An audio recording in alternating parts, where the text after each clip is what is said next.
This is Scott the Fix-It Guy. Today we're dealing with a Wolf range that has a surface igniter that isn't working. It's not lighting the burner. This is the front burner, which is pretty common. This is what the burner looks like, and the 20mm Venturi nut, and also the igniter. So first thing we'll do is make sure we have the range powered down, unplugged, or disconnected from the breaker. I'm going to take off the grates. The one that's given us trouble is this front left-hand burner. But I'm going to take off all of the burners because I want to remove the black enamel drip tray. I'm going to use a 22mm socket. And this will help me release those 22mm brass Venturi burner nuts, and that'll let me get the burner off. I really only need to work on the front left burner, but the wire has fallen down into the area below the drip pan, so I'm going to need to remove the drip pan. And to do that, I'll need to remove all 4 of these burners. So I'm going to remove the 22mm nut on all 4. And this should, on this type of stove, that should come off pretty easily. If the nut isn't moving, you might want to use a little bit of break free or some type of oil that will help loosen up the threads. These actually came off really easily. This is what the nut looks like. So you got them all spun off, and now I'll spin off a couple more here on the back. And I just have to reach down and get a hold of the wire that goes to the front left burner.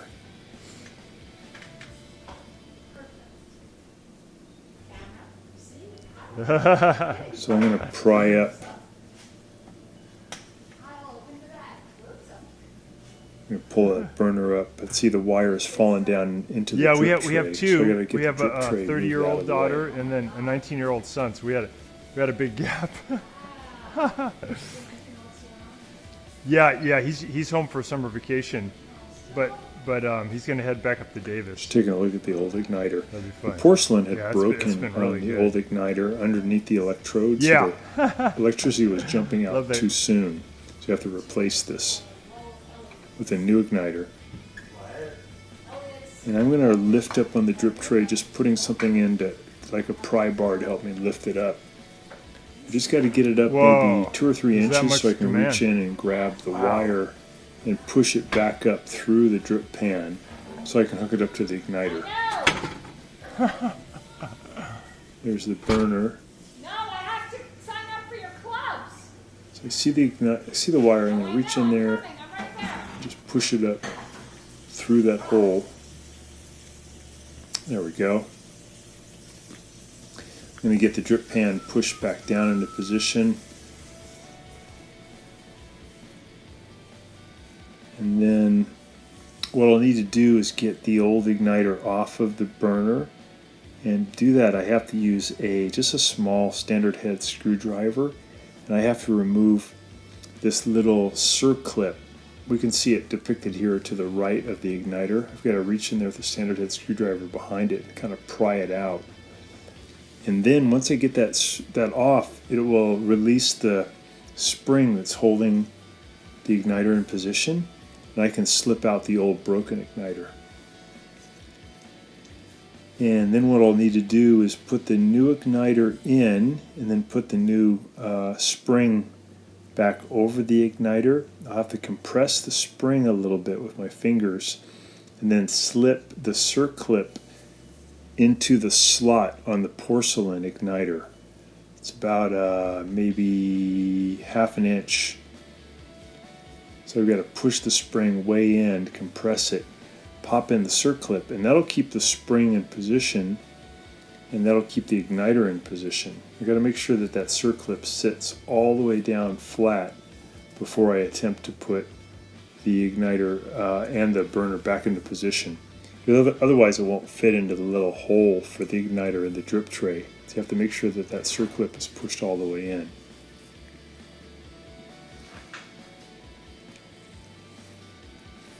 So normally you don't have to remove all of these burners like I did. I just did that because I had to get to the wire. I'm going to push the wire now with the spade connector up into the igniter so it engages the spade connector. I got to make sure that's really solid. And I'll push the igniter and the burner into position, and then I'll screw in those Venturi nuts, 22 millimeters, for all four. I got to make sure everything's lined up. Again, normally you don't have to remove all four. You can just remove the one nut on the burner that's going to be the one where you replace the igniter. I'll get these tight. You don't have to get these super tight. Just maybe a quarter turn beyond finger tight.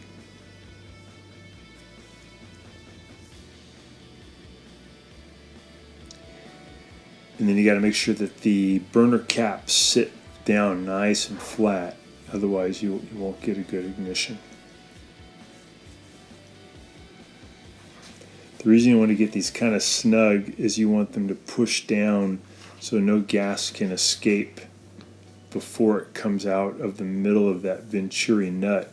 You need it to come straight up. If it escapes early, then you get a little bit of a fire prior to the burner, which you don't want. So putting the burner caps back on, there's a little slot on the burner, and on the burner cap there's a little concave piece that allows it to sit really flat. So testing these out.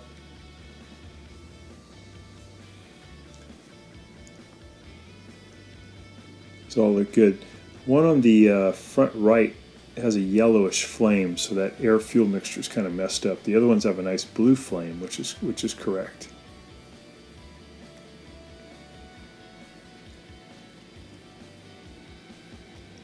So if you wanted to do just the one burner by itself, here's how you would do it. Take off the burner cap, unscrew it with your 22 millimeter socket.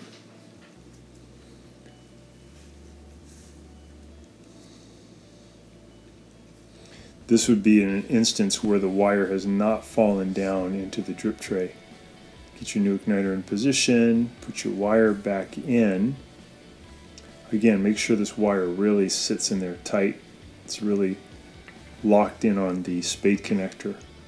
You would push it back into the drip pan so it sits down nice and flat. Put your Venturi nut back in. Just screw it down to hand tension, and then give it about a quarter of a turn more with your 22 millimeter wrench.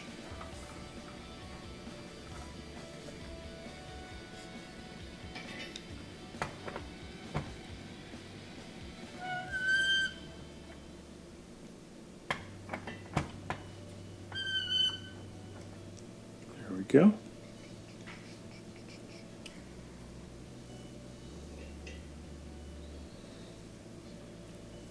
You can get these 6-sided wrenches and also 12 sides, but the 6-sided one would be better for this application, 22 millimeter.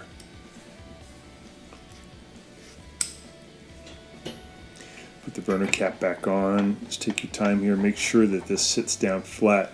A lot of times when these won't ignite or it doesn't burn well, it's just the burner cap is not sitting down flat and the gas is escaping too early.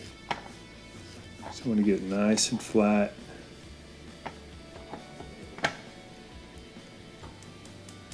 There we go, good ignition, so that's working great.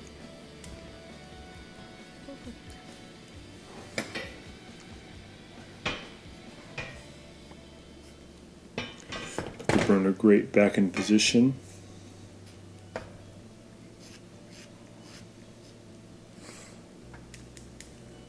Back one light's good. Front left light's good. Back right looks good. Front right looks too yellow, so that needs to be adjusted, the air fuel mixture. And that can be done underneath the drip pan. And then the far right ones, back and front look good. Nice blue flame.